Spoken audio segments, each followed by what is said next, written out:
Morning, Joes. Today po, ano pa? Ay, good afternoon pala.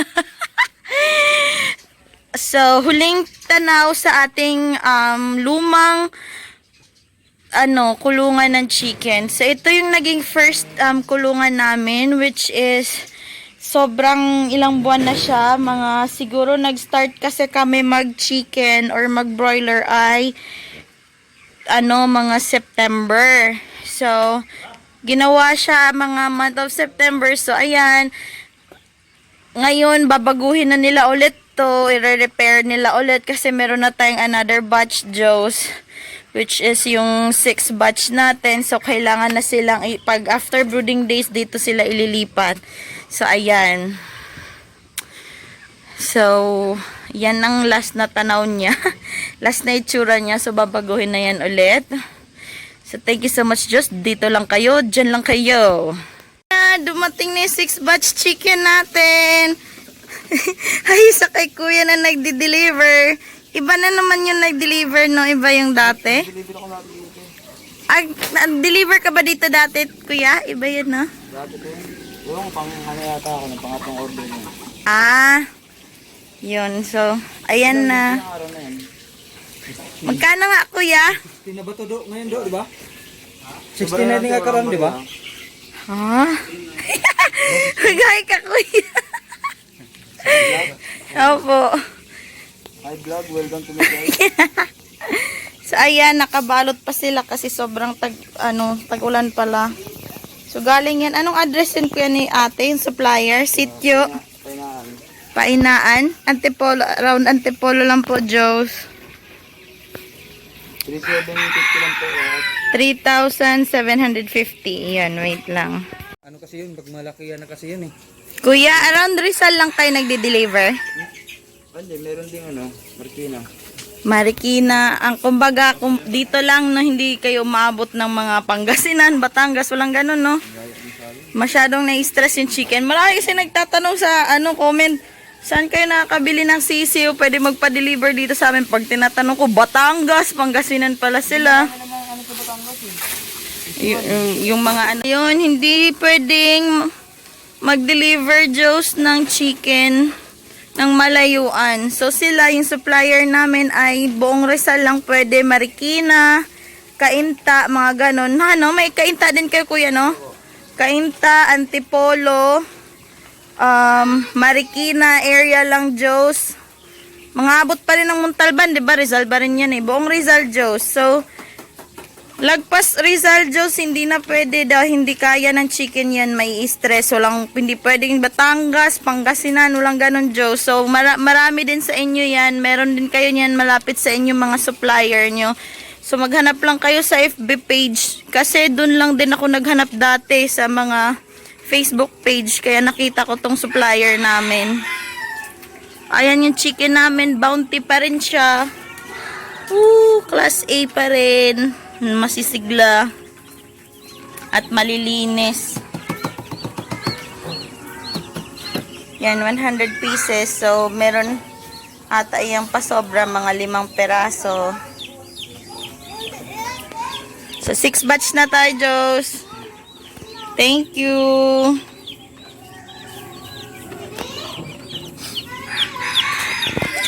Salamat din kay kuya. Yan siya, isa sa magdi-deliver sa mga Rizal area, Marikina. And 250 ang delivery fee. Bukod sa bayad sa chicken. Thank you for watching.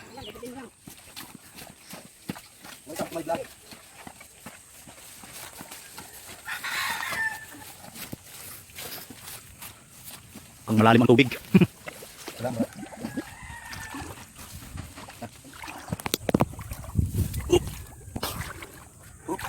Dahan-dahan. Oops. Tagaliog. Kung magtuwad.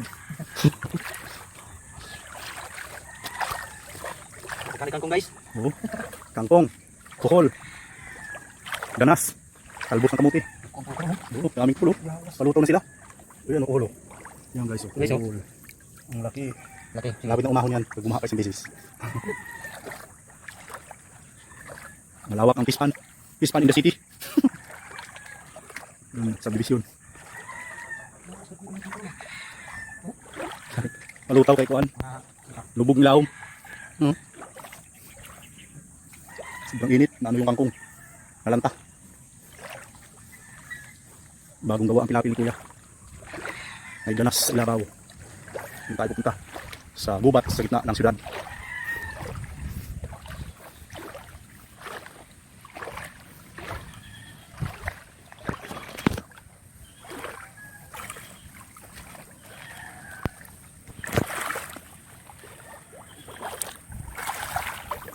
Okay, kita tayo sa gilid.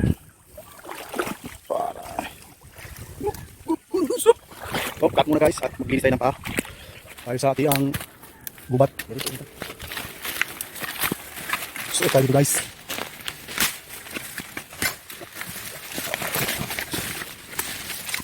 Gandang labanan ko yun dahil nakabutas tayo.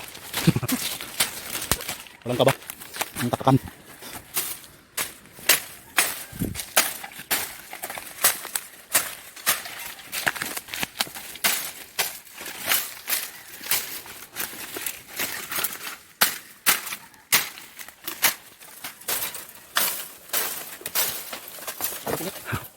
Ilinisan muna natin ilalim. Sobrang daming tinik. Kawayan na to. Ayaw magpakuha. Daming kawayan, no?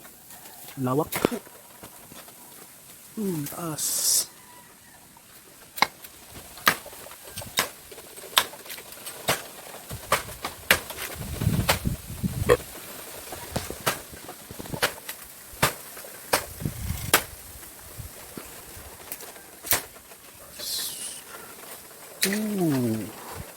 Hangin yun.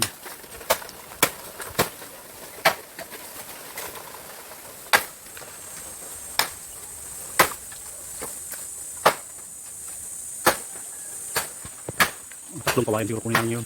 Tulong kawayan. Kawaon.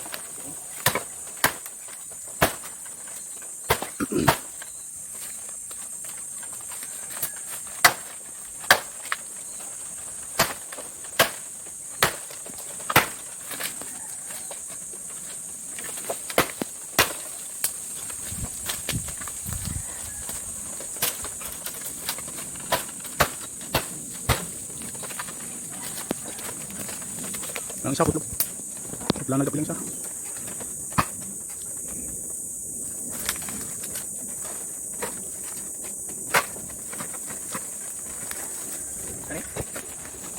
Yung tambok na taas. Bogog man. Sige ah. Uy, baka tayo ah. Bogog. May bangag.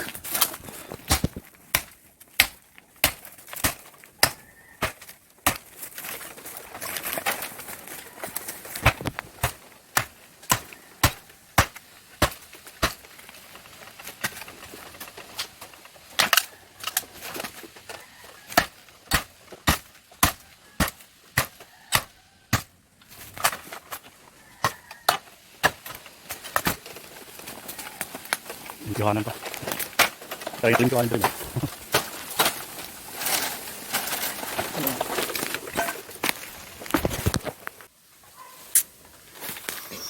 Pahirapan kumuha ng kawayan. Ang daming tinik. Ito.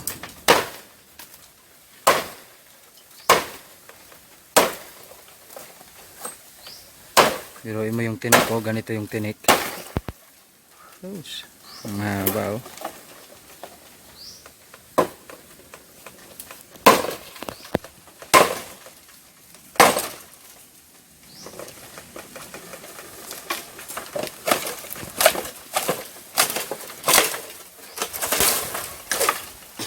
Magamit kay siguro nato na.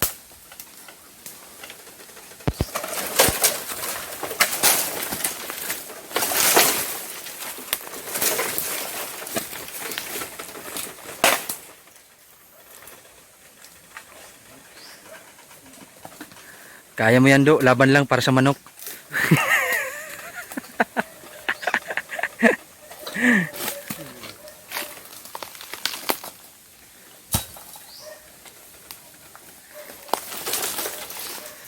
Grabe yung kawayan, walang nag-aaruga kasi nito eh. Wala kasing nagmamay-ari yata. Magnanakaw kami dito eh.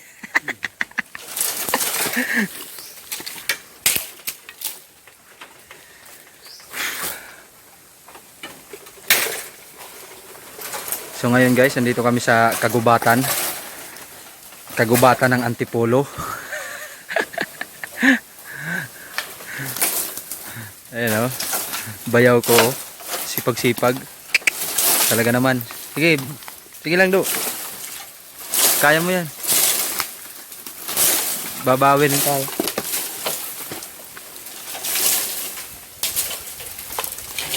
Grabe yung tinik talaga.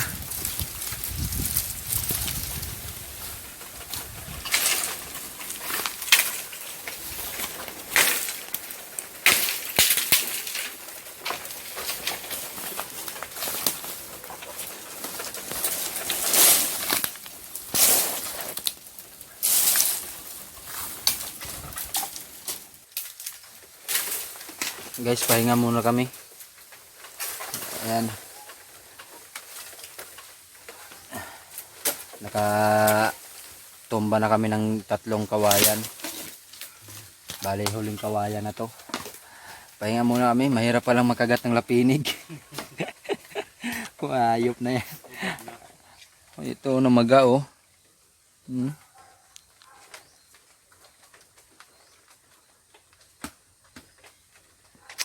Sakit.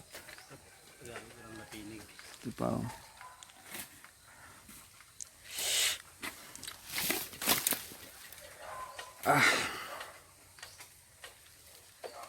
Tagal-tagal na rin hindi tayo nakagat. Doon sa amin sa Mindanao, normal lang to. Dito Tagalog kasi yung kumakagat eh. Iba pag Tagalog ang kumakagat.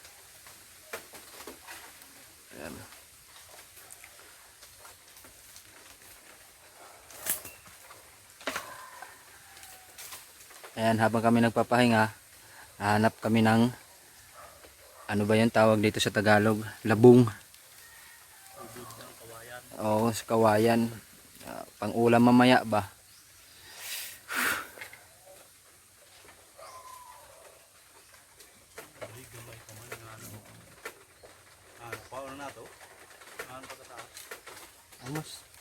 Mas taas na kasi diri. Tagang kuha natin na. Yan. May pang-ulam na rin kami oh. Tingnan nyo. Na yung pinaghirapan nilang kawayan. Doon, mga pinagkukuha nila. So, napalitan ng ating lumang kulungan, Diyos. Ayan na ulit siya. So, bago na ulit ang ating sahig. Hindi na tayo nag-screen ulit para makatipid ulit tayo. So, nirenovate lang nila yung ating lumang kulungan, Diyos. Ayan.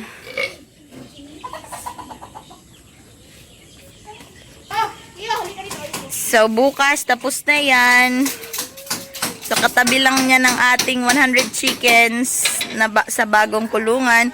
Ito kulungan natin medyo maliit to. Anong size nito? 9x5. 9x5. So, ang kasya lang dyan ay mga 60 chickens. 60 han? 100? 100. Oh, 100 daw. Kasya daw dyan yung 100 chicken. Doon din yung 100 din yung atin eh. Mas malaki yon pero 100 din medyo maluwag pa. So, yan. 5x9. So, mga nakalibre na naman kami ng kahoy sa kapitbahay. Itong 2x2 na coco lumber. 2x3 yan. 2x3 pala. So, bibili pa sana kami. So, may mababait na naman kaming kapitbahay na nakahingi na naman kami. Binigay sa amin. So, ayan, nakapagpa-renovate tayo ng lumang kulungan natin para sa para sa 6th batch natin. So, ito kasi yung 5th batch natin and ito yung magiging kulungan ng ating 6th batch kasi malapit na sila matapos sa brooding days nila. Ayan na yung pinaghirapan nilang kawayan. Kinuha nila doon. Nililinis na nila para dun sa renovation ng luma nating kulungan. Hi ka, Han. Hi ka.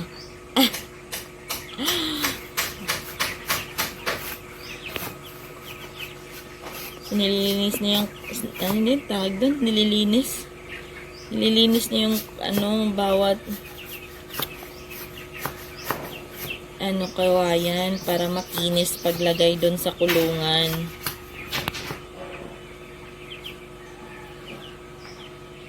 Walang mga dapaw. Dapaw.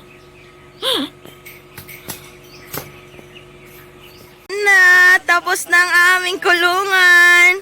So, ito lang yung luma nating kulungan, Diyos. Ano naman? Ganda ng renovation ng ating kulungan. So, Diyos, again, ito lang yung ating luma. Ni-renovate lang ulit. Yan. So, kawayan pa rin yung ating sahig. Hindi na tayo nag-screen. Ang aming karpentero. Panday pandaot. Ayun pa, isa nagpapahinga lang. So, yan na yung pinaghirapan nilang kawayan. So, ganito pa rin yung gagawin namin. So, ganito pa rin. Ito pa rin yung kainan. Ganito pa rin yung gagawin namin. Para mabilis lang lagyan ng pagkain, hindi na ipapasok doon sa loob. So, ayan, malalaki na sila. Pwede na ulit ibenta. May ilang araw na lang. Ilang days na nga sila, Han? 19. Weh! Ha? 23 days na sila, Diyos.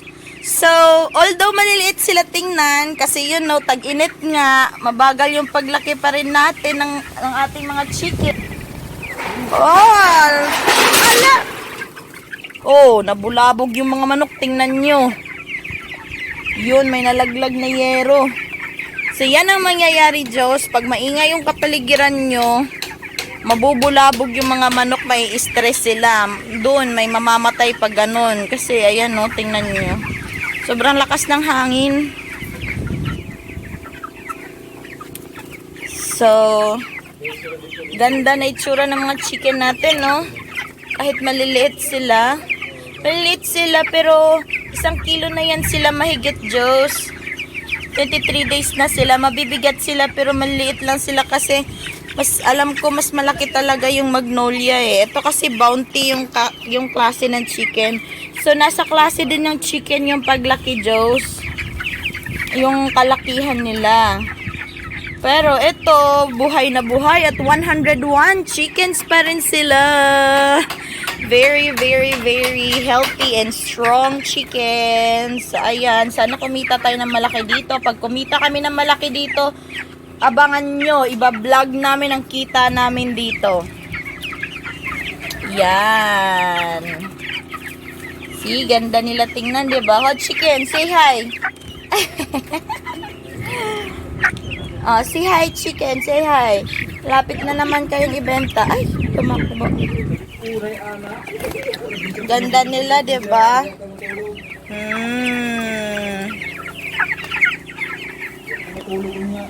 So, ayun. Hi, mga ka-Joes. Hi ka. Hi. Ikukulong namin dyan yung mga baby namin. Ayan, oh. Ganda ng kulungan namin, Diyos, diba? Ha? Ano, nahugwa na? Ay, sana video ta. Hi, ang kuan, iti.